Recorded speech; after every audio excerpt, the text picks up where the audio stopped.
شاعر محمد اجمل ان دیکلوما کچکولگر ملنگ.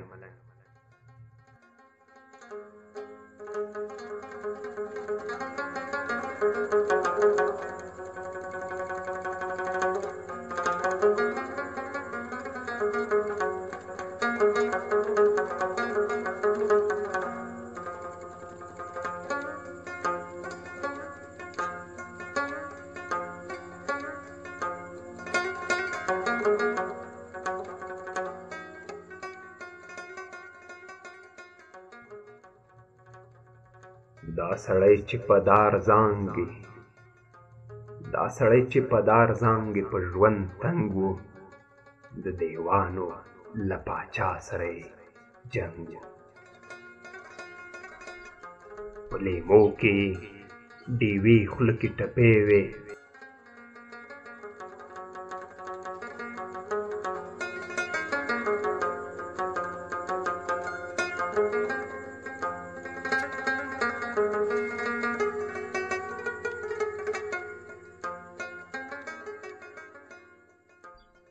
په لیمو کې ډیوې خوله کې ټپې وې، رابیل شوی د رڼو سترګو له څنګ و.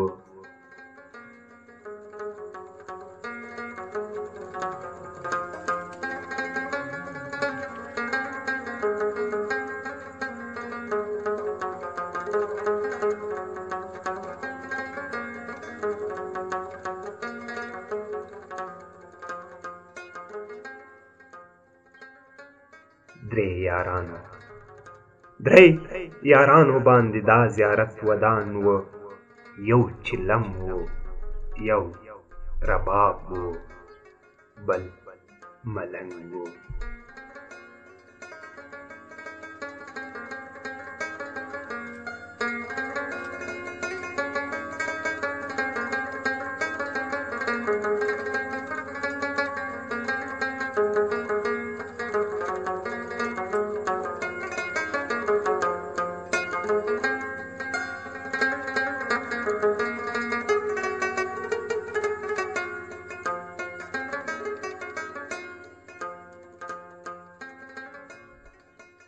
څو سندرې وې چې کله یې پرې ژوندی و،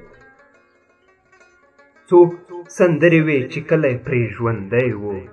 د اوښ زنګ و، د بیل کړنګ و، د رود شرنګ و.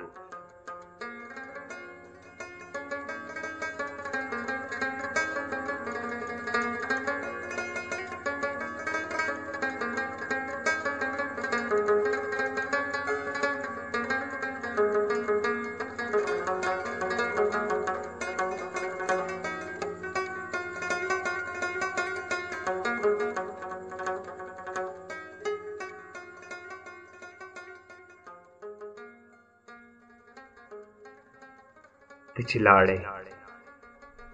چې لاړې نو تر ډېره پورې یاره، د دې ښار په څراغونو کې ستا رنګ و.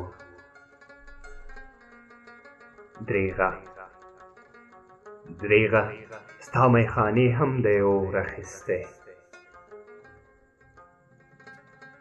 درېغه ستا میخانې هم دی اور اخیستی. زمونږ خوار ګودر خو بې له دې نه ړنګ و.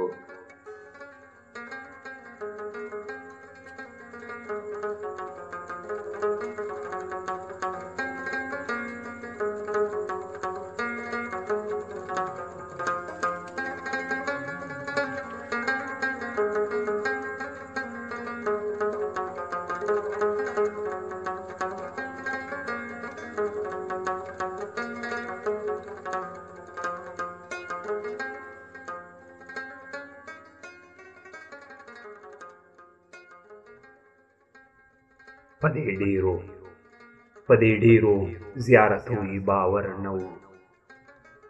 ان مرید تش د رباب د نري ترنګ و. ان مرید تش د رباب د نري ترنګ و، د رباب د نري ترنګ و. د رباب د نري ترنګ و